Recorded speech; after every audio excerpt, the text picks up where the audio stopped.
What if the most powerful woman in the world, not a queen, not a president, but a princess the entire planet loved, left behind secrets so significant that even her own family wasn't prepared for what they found? 27 years after her burial, something happened at Althorp Estate that nobody outside a tight circle of trusted insiders was supposed to know about. The gates were locked. Staff were sent home, and a small, carefully selected group of engineers, preservation specialists, and family members made their way across still water to a small island, the most private grave in the world, and opened it. What they found inside didn't just shock them, it changed everything. This is the story of what happened when they opened Princess Diana's tomb and what she had left waiting for the world. A farewell unlike any other. To understand why the opening of this tomb matters so deeply, you have to go back to the beginning. Back to the autumn of 1997, when the world stood still. On August 31st of that year, Diana, Princess of Wales, died in a car crash inside the Pont tunnel in Paris. She was 36 years old.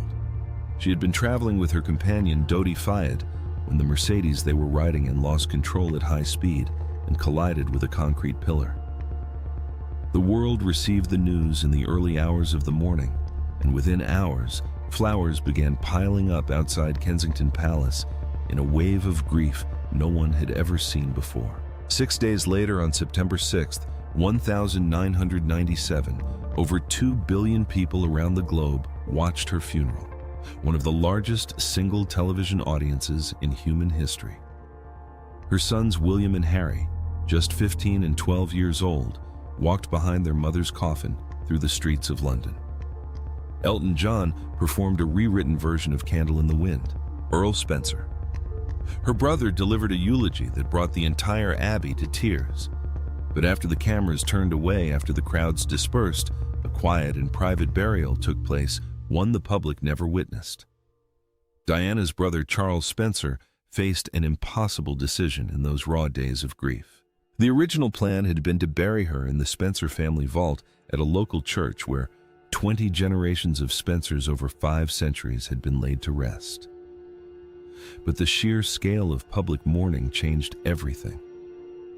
Earl Spencer later described being genuinely afraid that the grave would be overwhelmed, unsafe, unguarded, exposed to the tidal wave of emotion sweeping the nation and the world. So he chose somewhere different, somewhere no one could easily reach. Diana was buried on a small island at the center of an ornamental lake known as the Round Oval, within the grounds of Althorp Park, the Spencer family estate in Northamptonshire, England. The lake, surrounded by water lilies and patrolled by 4 black swans, could only be reached by boat.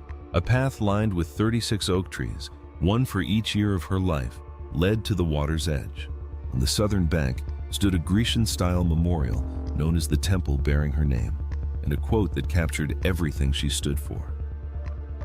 "Nothing brings me more happiness than trying to help the most vulnerable people in society. Whoever is in distress can call on me. I will come running wherever they are." The island itself was consecrated ground, and for 27 years it remained undisturbed, protected, quiet, and entirely off limits to the outside world. Why now? Why after 27 years? That question is the one everyone asks first. The answer on the surface was structural. An engineering survey commissioned by Earl Spencer revealed that the burial site, situated on a small island surrounded by water, was experiencing problems. Water had been seeping into the ground near the burial chamber. Stability concerns had emerged. The unusual geography of an island grave, beautiful as it was, created engineering challenges that couldn't be ignored indefinitely. British law also played a role.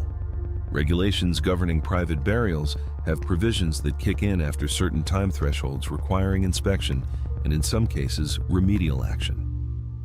27 years, it turned out, is one of those legally significant markers.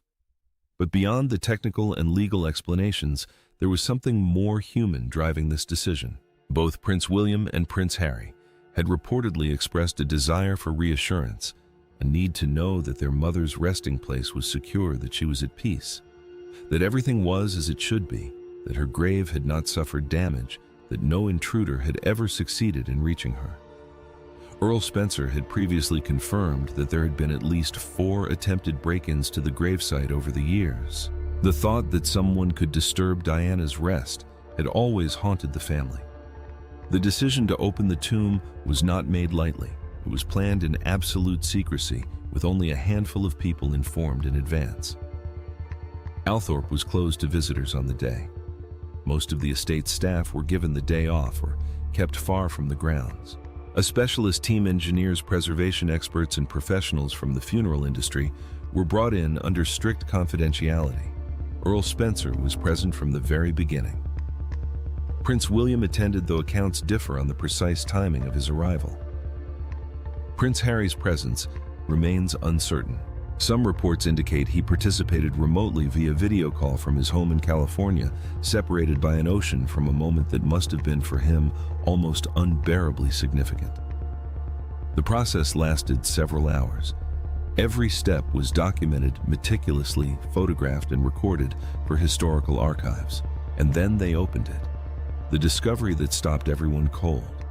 The burial chamber was found to be largely intact. There was minimal water damage. Diana's casket remained properly sealed. Given the concerns that had prompted the inspection, the condition of the tomb was in some ways a relief.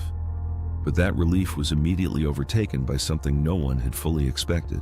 Inside the tomb, the team discovered items that had never been officially recorded in any burial documentation, items that had been placed there quietly, without announcement, either on the day of Diana's funeral or shortly afterward, known only to a very small circle of people. They were letters, sealed envelopes carefully preserved, each addressed to a specific person. One for Prince William, one for Prince Harry, one for Earl Spencer, and others addressed to individuals whose names have not been publicly disclosed. The existence of these letters suggests something profound and unsettling, that Diana, in the final chapter of her life, had anticipated the possibility that she might not live to see her sons grow up, that she had prepared for it, that she had sat down alone and written the words she needed them to hear, trusting that somehow, someday, those words would find their way to the right hands. In addition to the letters, the team recovered other documents, personal records, notes that Diana had kept privately, never shared during her lifetime, materials relating to her years inside the royal family, evidence of conversations she had witnessed, promises that had been made and broken, agreements that had never been made public, her own perspectives on incidents that history had recorded very differently. And then there was one more item described by those who saw it as genuinely shocking, even to people who had known Diana well. The details of this particular discovery have been deliberately withheld. The family has said nothing publicly, but those present have confirmed it exists. Words from a mother across time. Of all the discoveries, it is the letters that have captured the imagination of the world. Diana's letter to William is said to focus on what lies ahead of him, his future as King of England, the enormous weight of that responsibility, and the kind of monarch she dreamed he would become. She wrote of mistakes she had witnessed from the inside. She offered counsel on love, on choosing a partner genuinely, authentically, not because of protocol or pressure, but because the heart demands it. Those who have been told of its contents say it reflects not bitterness, but a kind of clear-eyed, loving sadness. A mother who saw everything clearly and wanted more for her son than what she had experienced. Her letter to Harry was different in tone, more emotional, more tender, more aware of his particular vulnerabilities. She recognized, with the insight of a mother who watched her younger son closely, that Harry would struggle in ways William might not. She encouraged him to stay true to himself, not to be suffocated by centuries of royal tradition and expectation, not to lose the warmth and connection to ordinary human life that she had always prized in him. She asked him to use whatever platform he had to do real, meaningful good, the kind of good that goes beyond ceremony and ribbon cutting. Her letter to Earl Spencer reportedly concerns a family legacy, how she wished to be remembered, how she hoped her story would be protected and told honestly. It is a letter from a woman who knew that the narrative of her life would be contested and who wanted to give her brother the tools to defend her truth. The remaining letters to undisclosed recipients raise questions that may never be fully answered. Who were they for? What did she entrust to them? And have those words now reached their intended readers? The palace, the family, and a war over memory. When word of the tomb's opening and its discoveries reached Buckingham Palace, the reaction was swift. King Charles, Diana's former husband and the father of her sons, reportedly received the news within hours. His response, by accounts, was layered with complexity. The private grief of a man confronted unexpectedly with his late ex-wife's final words existing in physical form, and the more calculated concern of a king who understood immediately what certain documents might mean for the institution he now leads. Camilla, the queen consort, is said to have reacted with significant anxiety. Diana had not hidden her feelings about Camilla during her lifetime. The prospect that the documents recovered from the tomb might contain her private views, written without the diplomatic filters of public life, was deeply troubling to those close to the palace. The royal establishment has reportedly made informal overtures to Earl Spencer, requesting access to, or at least knowledge of, the full contents of the discovered documents. He has refused, and legally, he is on firm ground. The materials recovered from the grave are the property of the Spencer family, not of the crown. The palace has no legal standing to compel disclosure. This has created a quiet but real tension. The palace has long exercised considerable influence over how Diana's story is told. Her image, her letters, her official history, all of it has been carefully managed. The discovery of materials they had no knowledge of, held by a family that has no obligation to cooperate, represents something they cannot easily control. Prince William finds himself caught between two worlds. He is his mother's son, and he carries her memory with enormous devotion. He is also heir to the throne, and he understands what certain revelations could cost the institution he has devoted his life to protecting. Sources suggest William has leaned toward keeping the materials private, honoring his mother without destabilizing the monarchy. Harry predictably sees it differently.